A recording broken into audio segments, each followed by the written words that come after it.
Hi everyone, welcome to translation bureau.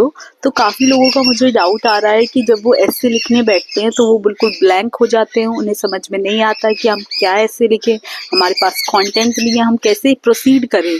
वो भूल जाते हैं सब कुछ जब ऐसे लिखने बैठते हैं। तो ये कॉमन प्रॉब्लम है, मेरे साथ भी ये प्रॉब्लम होती थी कि जब हम ऐसे प्रिपेयर तो कर लेते हैं, जब लिखने बैठते हैं तब बिल्कुल ब्लैंक हो जाता है कि हमको लिखना क्या है।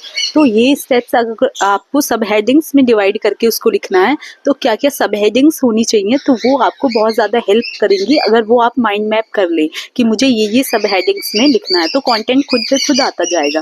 तो सबसे पहले आपको इंट्रो लिखना है। तो इंट्रो में आपने ऑलरेडी कुछ तो पढ़ा होगा, उसके बारे में उसको एक कोटेशन पढ़ी होगी, उसको थोड़ा डिफाइन कर दें कि उसमें है क्या। तो इंट्रो आपको लिखना है। इंट्रो के बाद में सेकंड जो सब हेडिंग होनी चाहिए वो आपकी होनी चाहिए कॉजेज या फिर इम्पोर्टेंस या फिर एडवांटेजेस। तो अगर वो डिपेंड करेगा टॉपिक क्या आता है। अगर कॉजेज हैं उस टॉपिक से रिलेटेड, जैसे ग्लोबल वार्मिंग है तो ग्लोबल वार्मिंग में आप कॉजेज डाल सकते हैं, कॉजेज हैं उससे रिलेटेड। उसके बाद में इंपॉर्टेंस तो नहीं डाल सकते आप, ग्लोबल वार्मिंग का इंपॉर्टेंस तो नहीं होगा ना, वो तो नेगेटिव ही चीज़ है, तो इंपॉर्टेंस नहीं डाल सकते हम उसमें।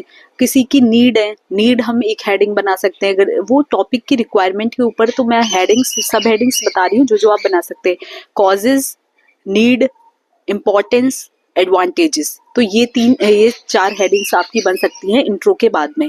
नेक्स्ट जो सब हेडिंग बन सकती है उसके बाद में वो आएगी आपकी इफेक्ट्स, इम्पैक्ट्स, इफेक्ट्स या फिर इम्पैक्ट्स, कुछ भी आप बोल सकते हैं, डिसएडवांटेजेस या फिर चैलेंजेस। तो ये चारों में से आपकी कोई सी भी नेक्स्ट सब हेडिंग्स आएगी। पहले पॉजिटिव बता दिया आपने, उसके बाद में नेगेटिव, आप डिसएडवांटेजेस या फिर चैलेंज बताएंगे। That depends on the question जो पूछ रहे हैं वो। उसके बाद में आपको बताना है, नेगेटिव्स बताने के बाद में, चैलेंजेस बताने के बाद में आपको सॉल्यूशंस बताने हैं। सॉल्यूशंस या फिर हम बोल सकते हैं मेजर्स, सॉल्यूशंस या मेजर्स आपको बताने हैं, ठीक है।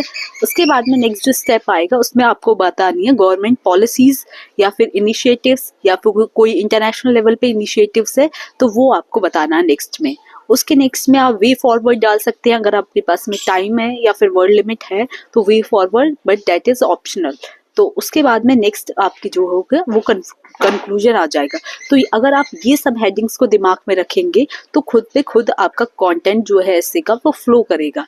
आई hope you find this video helpful. Thanks for watching, bye bye.